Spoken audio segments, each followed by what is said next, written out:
Capítulo 9.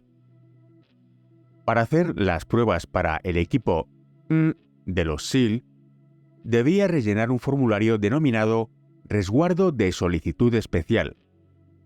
En la Armada se cumplimentan resguardos por todo, desde una solicitud de permiso hasta recuperar tu libertad o salir de la base para hacerte un tatuaje. Supongo que se me pasó por alto esta última parte varias veces. Hay que enviar el resguardo a tu jefe de equipo, que en caso de aprobarlo, lo remite por la cadena de mando al jefe de pelotón, quien a su vez se lo entrega al jefe de unidad. Todos deben coincidir en que el aspirante tiene posibilidades de ingresar en el equipo. Si el jefe de unidad te considera bueno, el oficial al mando acepta y estás dentro, no del equipo, sino del proceso de selección. Los equipos SEAL convencionales están llenos de guerreros duros y capacitados, pero no poseen experiencia y todavía no han demostrado ser los mejores de los mejores, los hombres a los que se recurre para las misiones más delicadas y secretas, en las que más hay en juego. El proceso de selección e instrucción se prolonga casi un año. Hay una selección inicial, que determina si serás elegido para la selección más extensa, que a su vez determina si serás elegido para el proceso de instrucción-selección de 8 meses, que te brinda un 50% de posibilidades de conseguirlo. Total, que pan comido. El equipo realiza varias selecciones cada año. Los hombres deben completar una versión muy ampliada de las pruebas físicas que tienen que superar los SEAL convencionales. Cada distancia es más larga, cada tiempo es más rápido y cada ejercicio conlleva más repeticiones. Es una prueba bastante seria. Si la superas, debes personarte ante un jurado de altos mandos y entrar en una sala en la que te interrogan durante 1 hora sobre tus medallas al servicio, tus tácticas, tus experiencias, tus jefes, tu vida militar, tu economía y cuánto bebes. Y, conociendo a los SEAL, solo un poco, puede ser una respuesta tan inquietante como mucho. Básicamente, quieren cerciorarse de que se sienten cómodos contigo antes de invitarte a otras 3 semanas de selección. Me senté delante del jurado a finales de la primavera de 2003 y me sentí intimidado al instante. Todos los que me miraban fijamente habían entrado en combate real, y todos habían perdido a hombres, a hermanos. Eran más serios que los SEAL de mi base, más profesionales y mayores. No hacían bromas, iban directos al grano. ¿Por qué estás aquí? ¿Qué puedes ofrecer? No estás intentando ser un SEAL de la Armada, estás intentando convertirte en un operador del equipo de los SEAL. ¿Podrás soportarlo? Incluso estaba presente el jefe administrativo, que repasó mi historial de servicio y se aseguró de que los galones que lucía estaban en orden. Y no faltaba nada, de que no llevaba nada que no me hubiera ganado. Me invitaron a la clase que daría comienzo en marzo de 2004. Tendría que esperar casi un año mientras seguía entrenándome y participando en despliegues con mi equipo SEAL convencional. Recorrimos el Mediterráneo con la esperanza de entrar en combate en Irak, pero no sucedió. Para entonces, mis condiciones de vida en Virginia habían mejorado considerablemente. Compartía un piso increíble en la playa con 2 miembros de mi equipo, impresionaba a las mujeres y, en general, vivía el sueño de los SEAL. Los vientos de cambio llegaron con una llamada de mi hermana Kelly, que seguía viviendo en Butte. Acababa de dejar una mala relación y estaba desesperada por salir de la ciudad. Yo la entendía y le dije: ¿ya sabes lo que tienes que hacer? Ven a vivir conmigo a Virginia Beach. Volé hasta Montana. Le arreglé el coche, una porquería de Nissan azul, y volvimos a Virginia Beach en un viaje por carretera épico. Antes de salir de la ciudad, descubrí que mi hermana no tenía dinero. Bueno, casi. Tenía $1, literalmente. Le dije: yo no puedo pagártelo todo, pero ese $1 no te lo gastarás. Con una condición: que escuchemos a Elvis Presley todo el camino. Y eso hicimos. Disfrutamos de cada kilómetro y nos tomamos nuestro tiempo. Alargamos un trayecto de 34 horas a 6 días. Durante esa semana en la carretera, Kelly condujo un total de 4 horas para que yo pudiera dormir un poco. En esas 4 horas se las arregló para que la multaran por exceso de velocidad en Iowa y para meter el coche en una zanja en Virginia Occidental. Una zanja profunda. Un redneck que llevaba un peto apareció de la nada con una grúa y preguntó: ¿necesitáis que os saque de esa zanja o algo? Kelly, cabreada y avergonzada, respondió: no, tío, todo controlado. Pues claro que necesitamos que nos saques. Cuando llegamos a Virginia Beach, le conseguí un empleo en un bar llamado Hometown Heroes. Conocí al propietario, así que los presenté. Juro que no lo hice solo para acercarme a una rubia muy mona llamada Nicole que trabajaba allí de camarera, pero le pedí a Kelly que le hablara bien de mí. Nicole no quiso saber nada. Era una chica inteligente, divertida y alegre, y un espíritu libre. La perseguí mucho tiempo sin éxito. Al principio, ni siquiera sabía que era un SEAL, así que tampoco tenía ni idea de que yo nunca me rendía. Al fin, cedió, probablemente para que cerrara la boca. Tampoco sabía lo cerca que estaba de rellenar un resguardo de solicitud especial. Nos casamos más o menos al cabo de 1 año y medio y compramos una casa. Empezaba a atisbar el perfil de una vida diferente con más responsabilidades.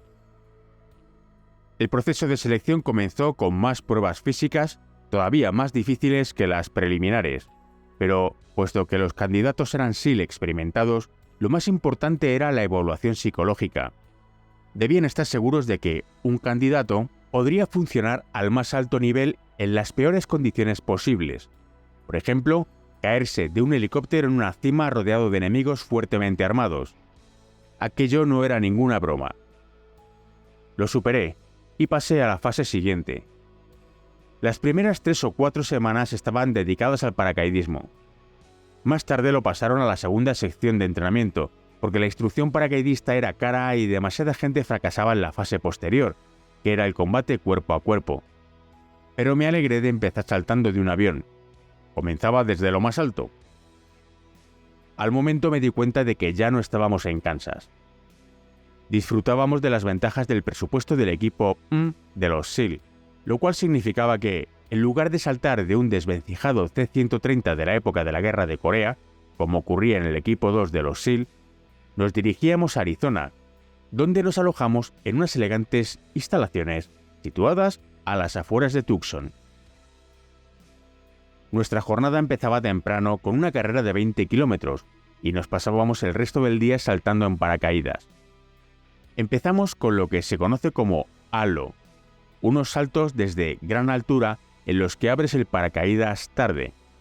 Estos saltos consisten en una caída libre muy larga, y el paracaídas se abre a la altura justa para que el saltador llegue de una pieza. La variante más complicada es el AO, un salto a gran altura en la que se abre pronto el paracaídas.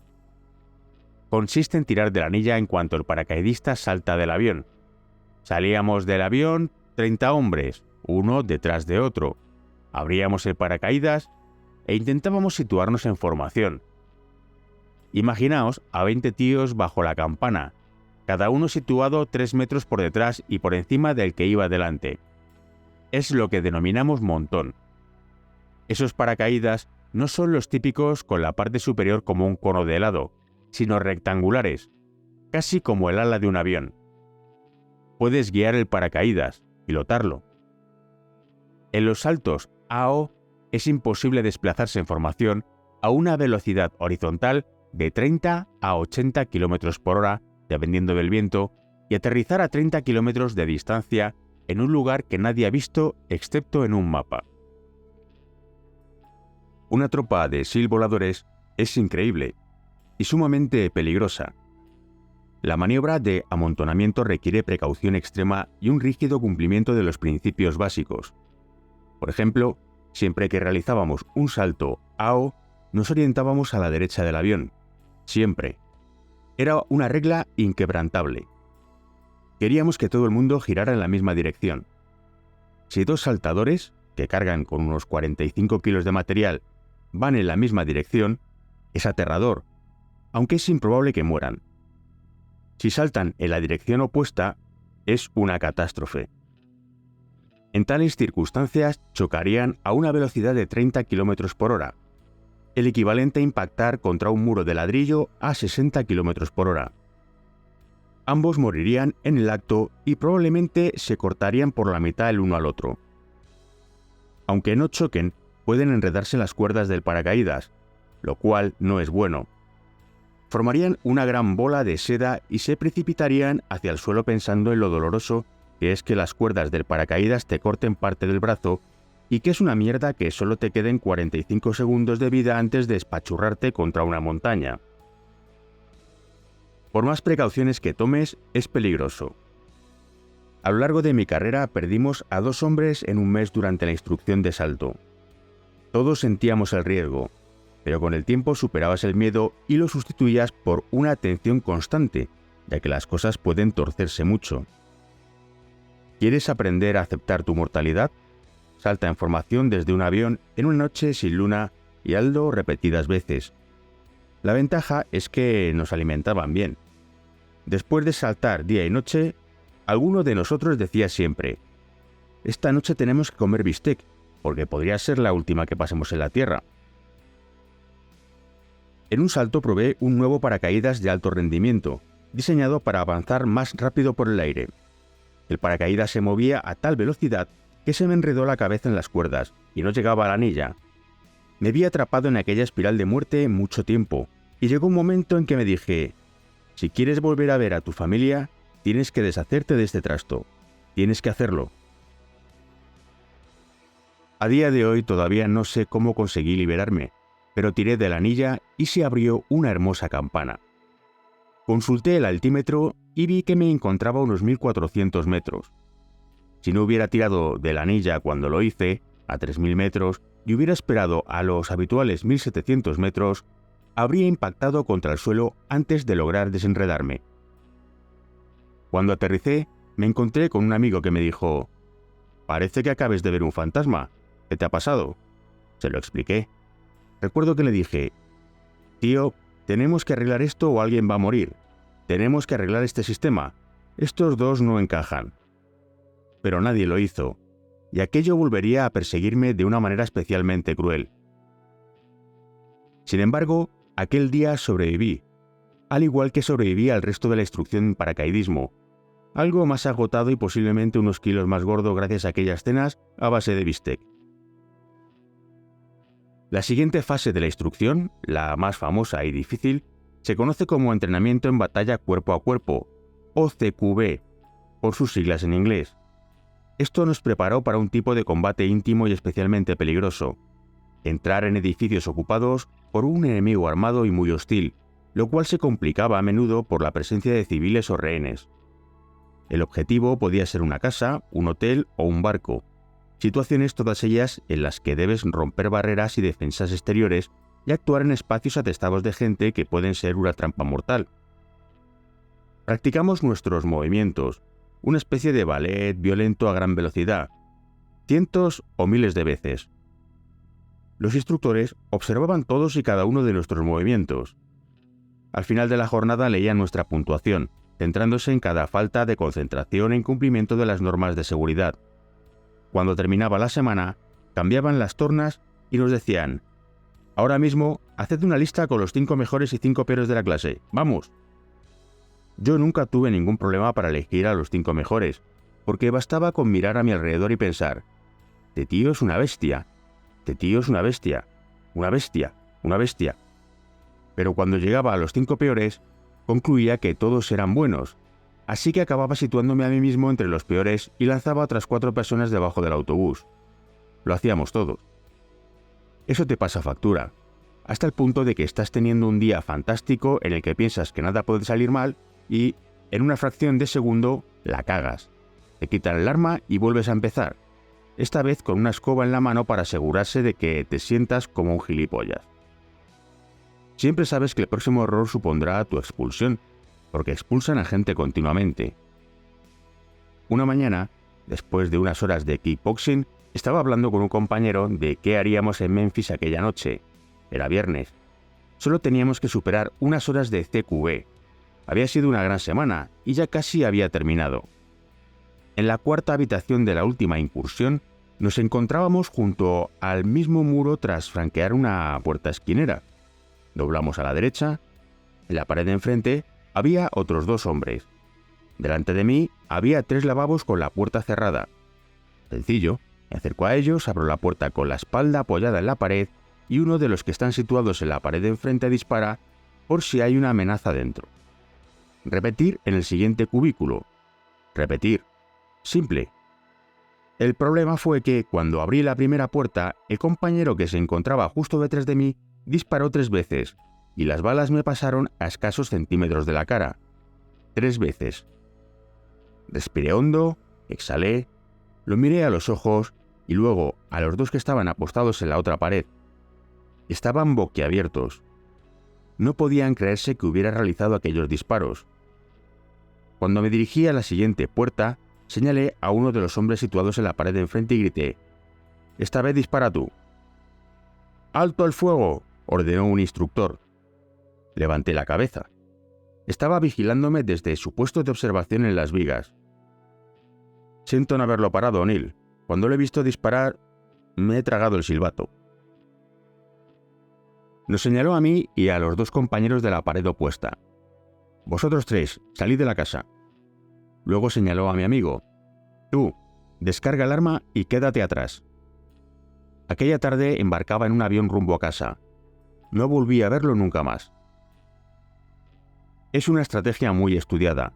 Quieren saber si puedes cometer un error en una situación de mucho estrés y olvidarlo, u obsesionarte y cometer un error aún más grande. ¿Tu ego herido y las dudas pondrán en peligro a todo el equipo? Necesitamos a gente que en un abrir y cerrar de ojos pueda tomar decisiones a vida o muerte y seguir avanzando ocurra lo que ocurra. A mí me gusta expresarlo de este modo. Los instructores intentan trasladar el estrés del combate a la instrucción. Puesto que no se trata de un combate real, tan solo de un entrenamiento, la gente puede darse cuenta con más facilidad de que ese estrés está en tu cabeza, de que se lo provocan ellos mismos. Pero ese es el nivel básico. En última instancia, los altos mandos SEAL intentan encontrar a la gente que sepa que todo el estrés se lo provoca uno mismo, incluso cuando estallan bombas y hay enemigos que tratan de aniquilarte. Preocuparte no te ayuda a seguir con vida. De hecho, puede conseguir que te maten. ¿Puedes derribar ese muro de ladrillo y olvidarlo, o vas a permitir que te amargue el día?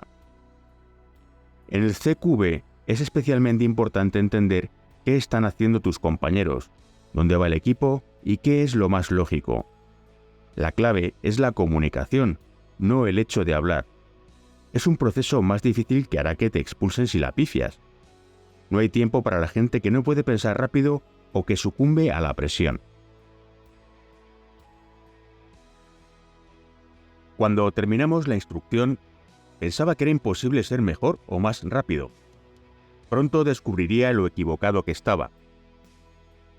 Otra parte interesante del adiestramiento tuvo lugar en la Escuela de Supervivencia, Evasión, Resistencia y Escape del estado de Washington. El momento álgido fue un ejercicio de juegos de guerra. El escenario era el siguiente. Nos dijeron que uno de los escuadrones iba a saltar en un país hostil y supuestamente debíamos llegar hasta la zona de aterrizaje, reunirnos con ellos y sacarlos de allí. Teníamos mapas de la ciudad ficticia y un dossier con información sobre logística, organismos gubernamentales locales y comunicaciones. Cuando llegábamos, nos impidió el paso una flota de coches de policía con las sirenas en marcha. Varios agentes con uniformes extranjeros nos sacaron del coche a punta de pistola y nos metieron en furgonetas. Estaban muy metidos en el papel, agitando peligrosamente sus armas y gritándonos con un marcado acento, e incluso hablando entre ellos en un idioma desconocido. Nos arrestaron, nos separaron y me interrogaron agresivamente. En esa escuela les está permitido ponerte la mano encima, así que me dieron empujones, me pegaron un poco, me pusieron unas esposas y un mono de prisión y me encerraron en una celda. No era como las de las cárceles estadounidenses. Medía lo mismo que una taquilla de instituto y apenas había espacio para sentarse si pegabas las rodillas al pecho. Para hacer mis necesidades me dieron una lata de café vacía. Creo que nos tuvieron allí 2 días y medio, pero lo primero que pierdes es la noción del tiempo. Periódicamente me sacaban para someterme a un nuevo interrogatorio. A veces me tocaba el gilipollas, que me abofeteaba un poco y me devolvía a la celda. A veces me tocaba el simpático, e incluso había comunicación con él. Pensaba, joder, esto es real. Pasado un tiempo me di cuenta de que te enseñan a hacer de poli bueno y de poli malo. Sea como fuere, volvieron a meterme en aquella especie de taquilla. No podía dormir porque ponían unas grabaciones horribles de niños gritando sin parar y, cuando no lo hacían, una ridícula música extranjera que oía tan a menudo que empecé a pensar que las letras eran en inglés. No veía a nadie, pero me parecía reconocer a mis compañeros por la tos. Así que pensé, de acuerdo, mis compañeros están aquí, y empezamos a comunicarnos como si fuéramos prisioneros de guerra de verdad. Al principio lo intentamos dando golpecitos y luego susurrando y tosiendo. Los guardias se cabreaban, pero no sabían exactamente quién lo había hecho. Una vez oí a uno gritar «¡Nunan!», una expresión del club de los charados. Las risas de mis hermanos me levantaron el ánimo. Te obligan a permanecer de pie todo el tiempo, pero oí a esa gente deslizarse con la espalda apoyada en la pared. Entonces el guardia gritaba y sabías que alguien abriría la puerta y te echaría un cubo de agua fría por encima. Pensabas, puede que incluso dijeras, ¿coño haces, tío? Tu compañero de al lado se ha sentado, así que te castigamos a ti. Al poco rato, oí al del otro lado deslizarse y de nuevo, ¡bang! La puerta se abría y volvía el agua fría. En aquel momento estaba agotado de permanecer de pie y no dormir, y también de pasar un frío de muerte. Aquello duró horas, hasta que finalmente me dije, esto es una estupidez, y me senté. El guardia abrió la puerta bruscamente. «Estás sentado, elige un amigo». «Que te follen, mójalos a los dos», respondí. Como decía, perdí la noción del tiempo, pero cuando me sacaron de nuevo tenía la sensación de que llevaba allí toda la vida. Pensé que iban a propinarme otra paliza, pero finalmente dejaron de interpretar su papel y me enseñaron el lugar. Todavía me encontraba en otra realidad, pero me mostraron la bandera estadounidense y me leyeron la Carta de Derechos o no sé qué gilipollez patriótica. Cuando di señales de recuperación, me hicieron sentarme y me enseñaron una recopilación de vídeos de mis interrogatorios que seguimos punto por punto. ¿Qué debes decir y qué no? ¿Cómo estructurar la historia de modo que si mientes puedas defender esas mentiras? Fue interesante, aunque dudo mucho que se pueda aplicar gran cosa porque, si nos capturan, sabemos de sobra que van a cortarnos la cabeza, siempre y cuando los malos sean simpáticos. Hacia la mitad de los 8 meses estábamos entrenándonos en un gran buque de la Armada a bastante distancia de la costa. En él podíamos hacer estallar cosas y disparar balas de verdad, pero escaseaban los servicios. De hecho, no había literas. Poníamos una estera en el primer cuchitril que encontrábamos y dormíamos en un saco. Tampoco había cobertura de telefonía móvil. Era muy mal momento porque mi mujer se encontraba en un avanzado estado de gestación. Una mañana, cuando desperté y me preparaba para la instrucción, el jefe de unidad se me acercó y dijo: O'Neill, tienes que irte». Me quedé boquiabierto y se me enrojecieron los ojos de ira. «¿Qué coño es esto?», respondí. «Ni siquiera hemos empezado a entrenarnos. ¿Me van a echar? ¿Qué he hecho?». «Ah, no, nada de eso», dijo él. «Ha llamado un amigo tuyo. Tu mujer está en Portsmouth. Está de parto. Vendrá a buscarte un barco». Lo primero que pensé fue: gracias a Dios que no me expulsan. Lo segundo: madre mía, voy a ser padre. La lancha que enviaron era muy rápida y batimos algún récord náutico volviendo a la costa. Me monté en el coche e ignoré todos los límites de velocidad desde allí hasta el hospital de Portsmouth. Llegué al nacimiento de mi hija por 5 minutos. Por suerte, volvimos a la ciudad un par de semanas después de que naciera, así que pude estar allí cuando mi mujer y mi hija salieron del hospital. Aún así, tenía que levantarme para los entrenamientos de las 5 de la mañana y continuar hasta las 7 de la tarde. Con un recién nacido, dormías 1 hora por la noche y luego tenías que someterte a la puñetera instrucción. La semana infernal otra vez.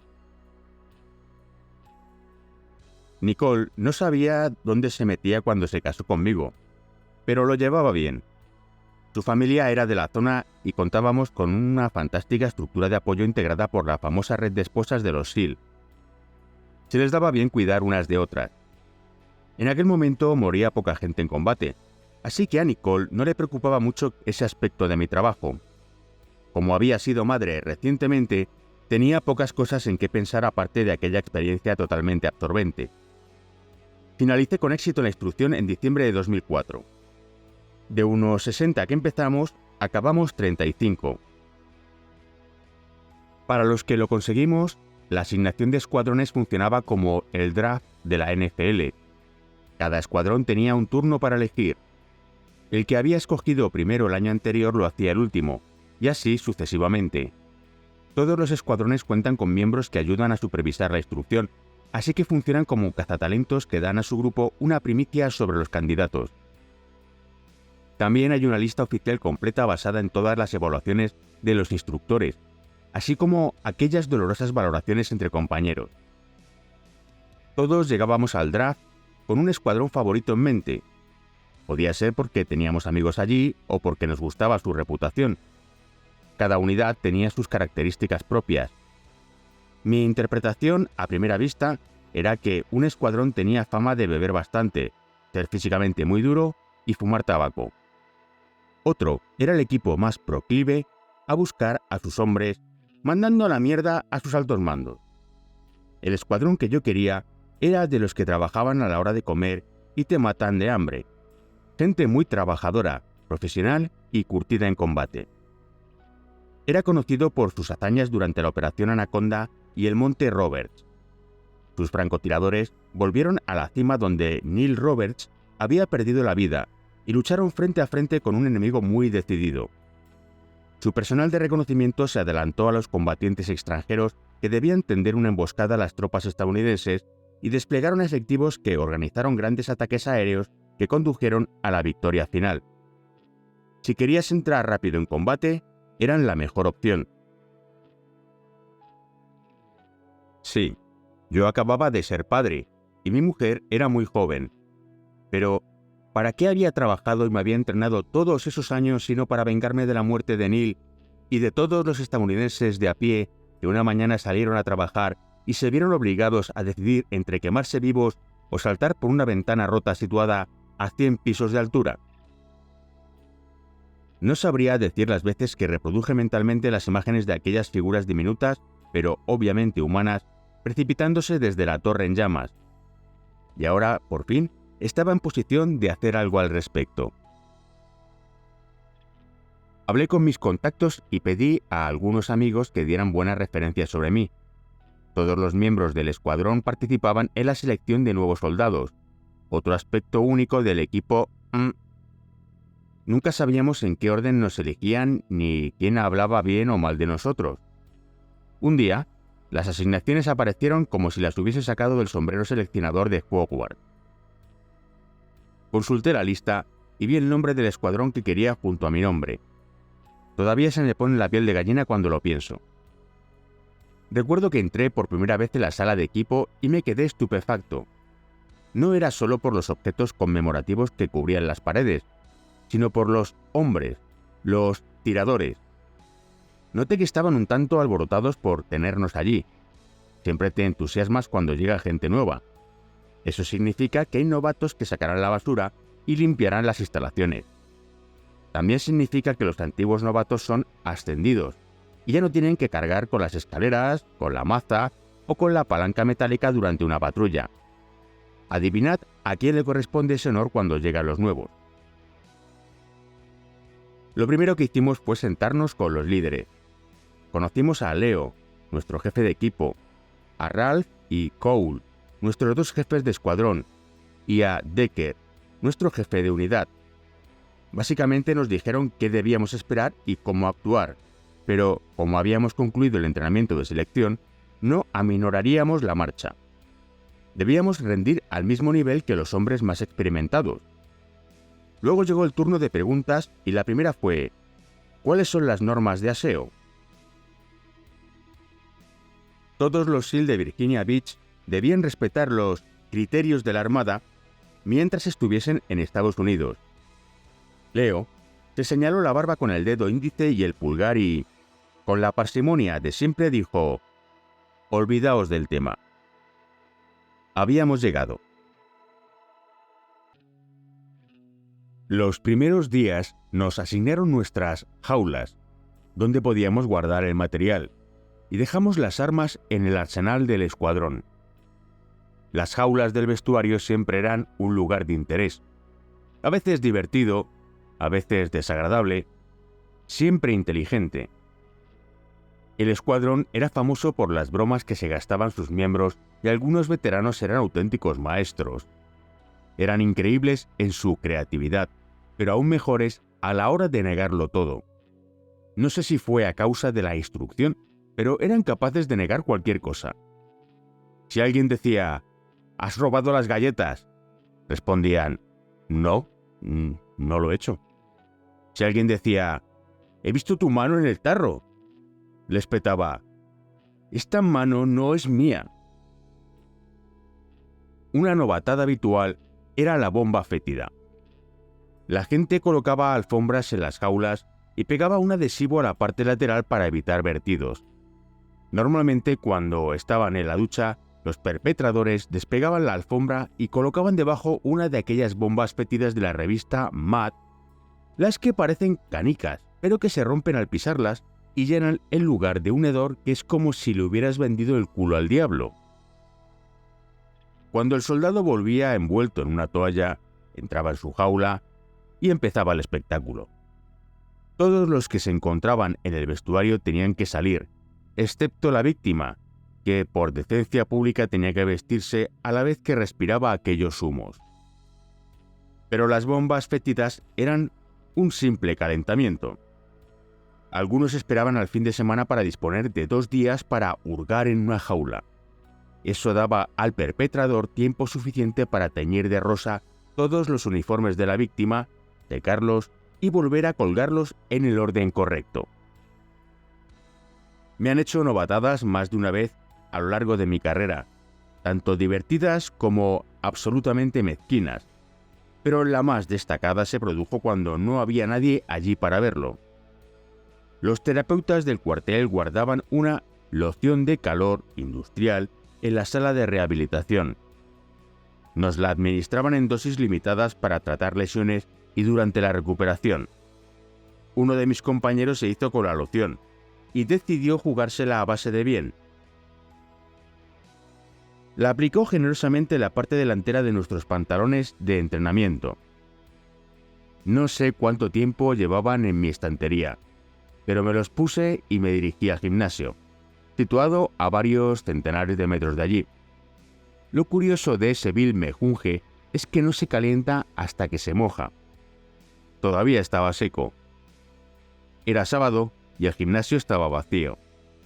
Decidí calentar 20 minutos en la máquina elíptica. Al cabo de 5 minutos ya estaba sudando y la cosa empezó a arder. Noté que algo iba mal, pero pensé que podría aguantarlo el resto del entrenamiento. Me equivocaba. A los 7 minutos era como si tuviera debajo un duende apuntando a mis partes con una antorcha. Aquello quemaba tanto que tuve que volver corriendo al vestuario cruzando todo el cuartel. A medio camino, el calor era demasiado intenso para seguir con los pantalones puestos.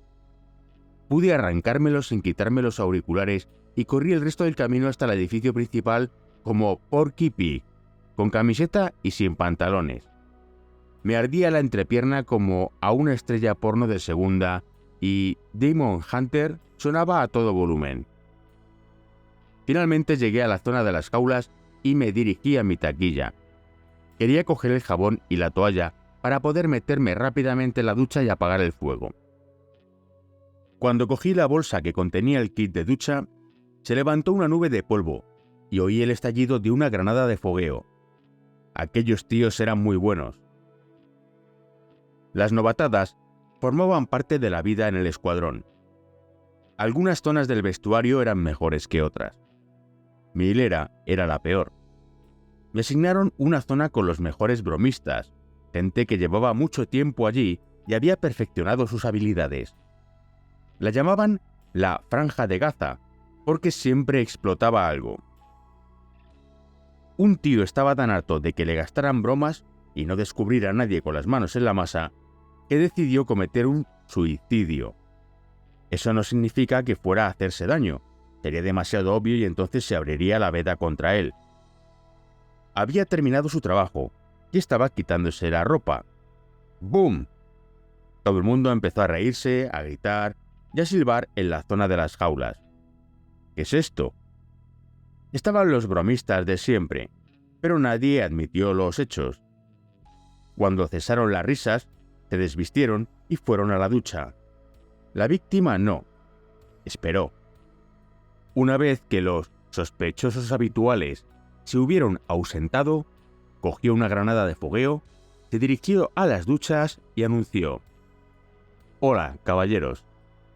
Entonces quitó la anilla y lanzó la granada a la ducha común. Luego se dio la vuelta y se fue. ¡Boom! Una explosión en una ducha es varias veces más fuerte que en un vestuario. Me pareció una venganza fantástica, pero acabaría pagándola.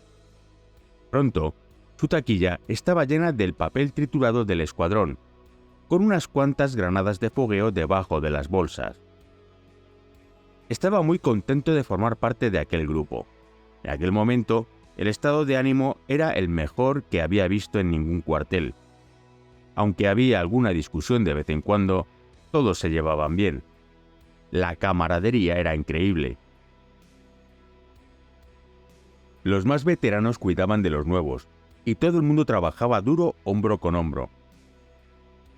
En nuestro primer ejercicio de combate cuerpo a cuerpo, recuerdo que me encontraba en medio del grupo cuando estalló la primera carga para derribar la puerta. Entonces, el escuadrón desapareció. Los que habíamos finalizado recientemente el proceso de selección, y creíamos que éramos muy buenos, tuvimos que sprintar para seguirles el ritmo. Aquellos tíos eran más rápidos de lo que nunca habría imaginado, pero al mismo tiempo respetaban las medidas de seguridad impecablemente. El ejercicio terminó antes de que me diera cuenta siquiera, y salió perfecto, al menos para mí. Los oficiales de seguridad plantearon algunas objeciones quisquillosas, pero bueno, aquellos hombres eran increíbles. Tendría que mejorar una vez más. Como todos los nuevos, había pasado por una especie de periodo de prueba. Ahora que se avecinaba el despliegue, la prueba había terminado. Había llegado el momento de el ritual de la cerveza, que suena el tema de Tiburón. Dicta la tradición que, para recibir la insignia, debes beberte 1,5 litros de cerveza de golpe. Se utiliza un vaso de tubo de 90 centímetros de largo con una gruesa bola en la parte inferior. Creo que en el vaso cabe el equivalente a 3 botellines de los grandes, pero hay trampa, como siempre. La bola contiene whisky y la cerveza está congelada. Si apartas los labios del vaso o vomitas antes de terminar, espero que tengas más suerte la próxima vez. A poder ser, debe sobrar la hazaña en menos de 1 minuto mientras luces un ridículo sombrero con una gran mata de pelo y cuernos de búfalo asomando a los lados. Estábamos todos tan animados que sabíamos que lo conseguiríamos a la primera, pero 2 compañeros y yo pensamos que sería inteligente ir a un bar antes del ritual de la cerveza, que se celebraría en casa de un miembro del equipo.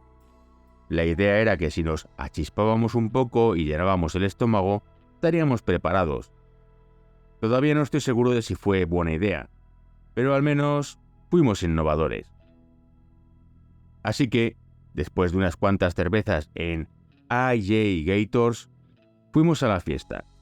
Allí se encontraba el escuadrón al completo y estábamos alineados en orden alfabético. Aquello me era ventajoso, porque podría ver cómo les iban las primeras letras del alfabeto. El maestro cervecero llenó el vaso mientras el jefe pronunciaba un discurso. No debería haber mirado. Madre mía, había mucho whisky. Debió de verter 10 chupitos allí dentro, porque la bola estaba prácticamente llena. Luego lo remató con Killians muy fría. El primero hizo un brindis, y se la bebió bastante rápido. Cuando terminó, parecía estar aguantando el tipo mientras el árbitro de un combate de boxeo contaba hasta 8, pero no vomitó. y la gente empezó a estrecharle la mano y darle abrazos. Con el siguiente, el resultado fue el mismo, y así sucesivamente hasta que me llegó el turno. Desde luego, no quería ser el primero en fracasar estrepitosamente. Había una famosa historia sobre un amigo mío llamado Lance, que protagonizó la que quizás sea la escena más espectacular de la historia del ritual de la cerveza. Lance pertenecía a la clase del Batch inmediatamente anterior a la mía y había pasado la selección un año antes. Por alguna razón, Lance cenó un abundante plato de espaguetis antes del ritual de la cerveza, lo cual es una idea terrible. Como cabría esperar, cuando se había bebido 3/4 del vaso, vomitó, y la bola volvió a llenarse, pero no de cerveza o whisky. La primera regla es que no puedes apartar la boca del vaso una vez que has empezado, ni siquiera en circunstancias tan espectaculares.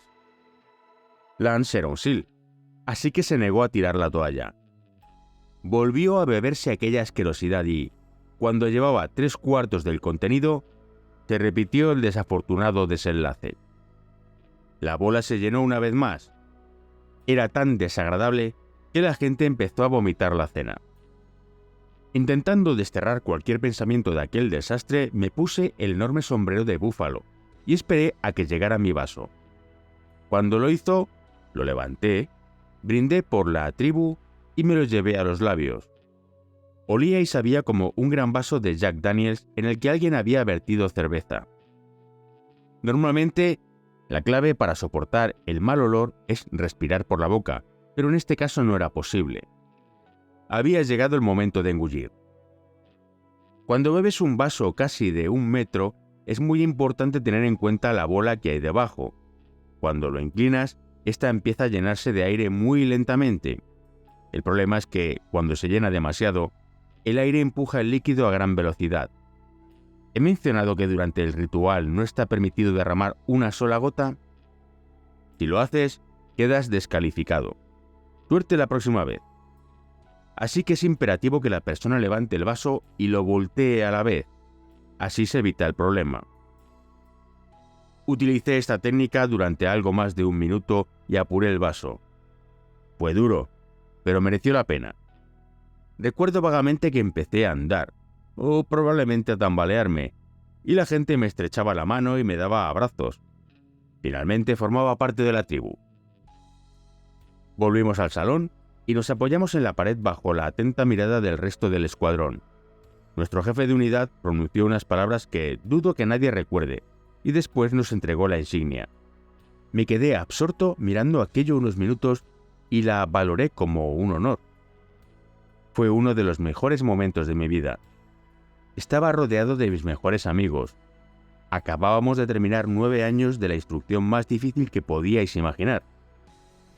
Ya éramos oficialmente parte del equipo, e iríamos a la guerra.